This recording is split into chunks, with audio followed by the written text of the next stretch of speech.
welcome back to my channel.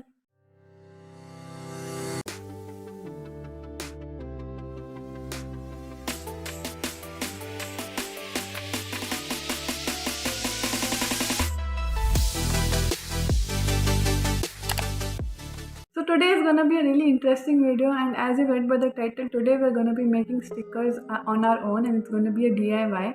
And also the first time when I heard this, I was really surprised that we could make our own stickers. But I had watched few videos on this, and also it turned out really nice in those videos, so I thought why not try it myself. And also I'll attach the link in the description of whatever video I have followed. That's what we're gonna do today, and let's get started with the video. So for this DIY you will need an A4 sheet. I'm using an A4 sheet plus a thicker watercolor paper, which is usually called as cartridge sheet. So I'm going to be using those two. Then you'll need a thick cellophane tape, or you can use scotch tape also. Then you'll need wax paper, that is the sticking paper. And then you'll need a few color pens and color pencils and all that, all decorative items. And then you'll need scissors and a pen. If you want, you can use sketch pens also. I have sketch pens too. If you want, use them. And now let's start.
So these are a few more which I had made earlier. Few of them are matte and few of them are glossy. So the matte ones I've done it with a scotch tape, and the glossy ones I've done it with normal tape. Also you can see I've done the third type over here, which is the 3D type sticker, which is with the double sided tape. You can do that also, but it is a little difficult to cut it and put it into shape with the other curvy one. So I prefer to do with the normal tape or the scotch tape. So here are few more which I have already made, but have to still put it in sticker form, and there are few more which I have not colored yet, and they are only still in pencil, and you can see them. And also there are few strips which I've done. So that is it for this video. I hope you liked it. I hope you enjoyed it. And I hope you liked how the DIY stickers turned out. I loved the stickers which I had made, and they turned out really nice. And we can make it with both the types of paper and also with both the types of tape. If you want a matte finish, you can use the scotch tape, and if you want the normal glossy finish, you can use the cellophane tape. So these are the two types which we can make from these stickers. And also you can do the double-sided tape sticker, which will come out like a 3D look. So it will give a 3D finish to the sticker, and it will also look really nice. But I feel it is a bit costly than the normal cellophane tape or the scotch tape. So you can make any type of stickers, and you can draw whatever imagination you want to on your sheet, and you can make stickers out of it. So this is kind of like a really imaginative DIY, and it is gonna be a really interesting one. If you do try it out, let me know in the comments below, and also please like this video if you liked it, and also please subscribe to my channel. And do please share your results with me so that I can post it on my stories if you do try it out. So that is it for this video. Thank you for watching. I'll see you again in another video. Bye!